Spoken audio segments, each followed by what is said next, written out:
मुसलमानों की नौकरी 3,68,000 होनी थी, जिसकी वजह से 18% मुसलमान जो 2,31,00,000 इनकी आबादी है, उनको मात्र 1,63,000 नौकरी देकर 1,95,000 नौकरी से महरूम रखा।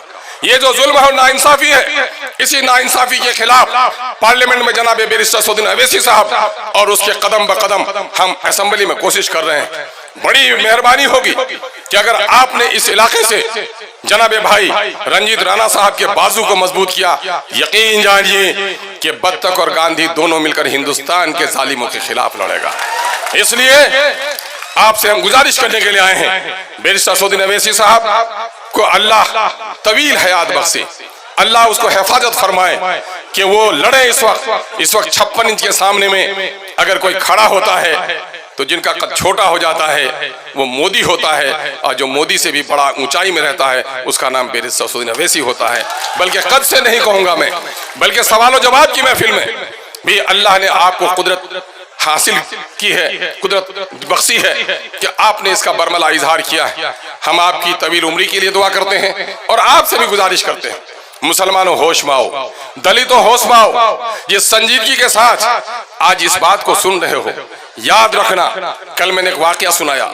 मेरे यहाँ सैलाब आया 2017 में, और इत्तेफाक से मेरे गांव के करीब का एक लड़का बह गया, साइकिल बह गई उसकी, और वो जब तैर के न निकल सका तो एक दरख्त में अटक गया। उस दरख्त में उसने शायद 1.5 या 2 दिन क़याम किया, और उसने बताया अपना तजुर्बा कि जिस दरख्त में मैं था वहां रंग बिरंग के 50 किस्म के सांप थे। हर सांप सहमा हुआ था, कोई किसी को डस नहीं रहा था। हत्ता के मैं भी सहमा हुआ था, मुझे भी किसी सांप ने नुकसान नहीं पहुंचाया।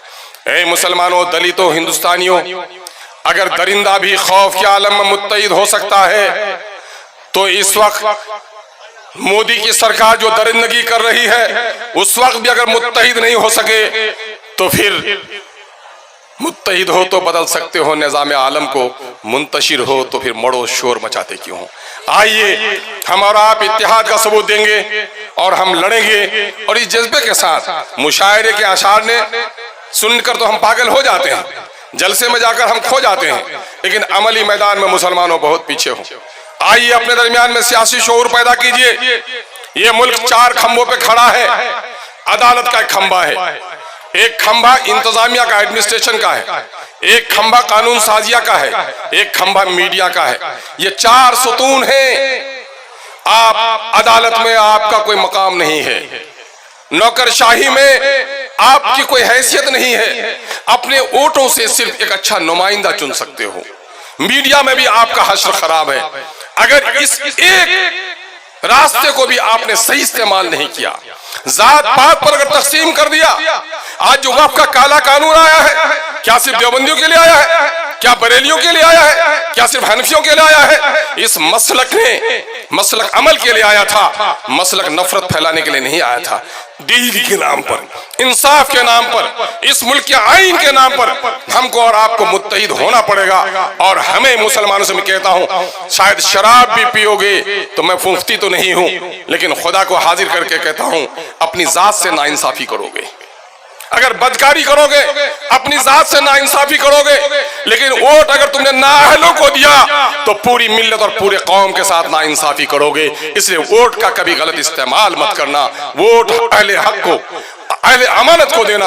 और मैं समझता हूँ इस वक्त हिकमत का तकाजा भी है, सियासी तकाजे भी हैं। इस मुल्क में अगर अदल और इंसाफ के साथ रहना चाहते हो तो इस वक्त हिंदू और मुसलमानों के इत्तेहाद को मजबूत करो। और ये बेहतरीन मौका बिहार में आपको मिल रहा है। राणा रंजीत साहब को हम लोगों ने अमली तौर पर देखा है। लोगों ने कहा था इलेक्शन हार जाएगा, भाग जाएगा, लेकिन यह नौजवान एक पढ़ा लिखा नौजवान है, एक बाप का होनहार बेटा है। बाप के कुछ बेटे बिगड़ भी जाते हैं। आजर के इब्राहिम अलैहिस्सलाम का बाप बिगड़ा हुआ था, नूह अलैहिस्सलाम का बेटा बिगड़ गया था, लेकिन जो बेटा होनहार हो उसका साथ देना चाहिए।